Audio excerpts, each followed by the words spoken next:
All right, more match lessons from Tar Heel 3-gun down in South Carolina.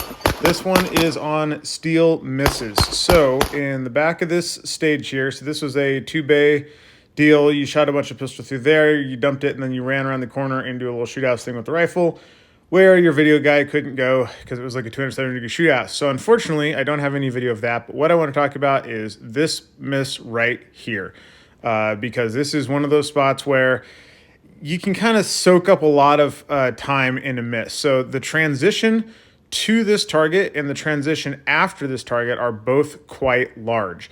So this is one of those cases where I don't want to fire a miss and then transition to the next target and then come back, because the transition itself is probably going to be above a half of a second, right? So I don't want to eat that whole transition twice in both directions, which means I'm going to aim a little bit harder on this than I would if there was just a bunch of steel right around it. But I'm also going to really pay attention to calling my shot. So I want you to watch this little section through here, specifically on this plate. So here we go.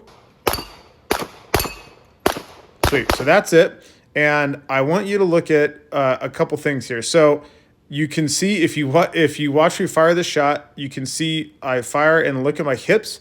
My hips start moving, but my gun stays there, because part of my body is already like, okay, we fired at that target, it's time to go, but I didn't hit it. So my upper body actually stays there.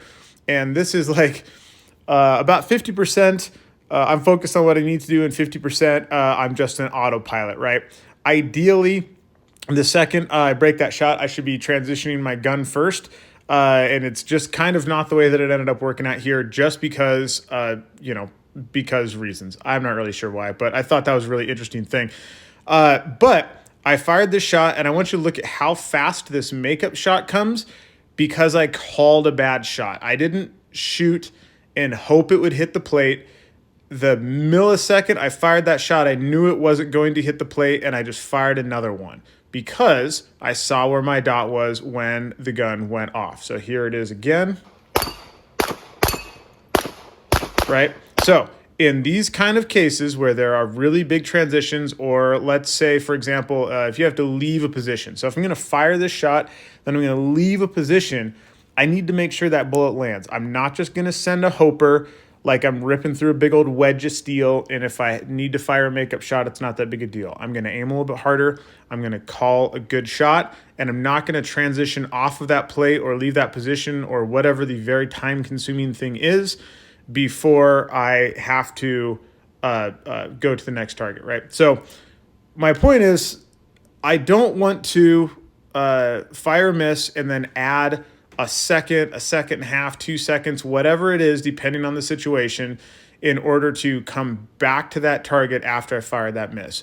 I'm going to call a good shot. If I called a bad shot, I'm going to immediately fire a makeup shot, and then I'm just going to move on. No harm, no foul. So here is that little stretch one more time.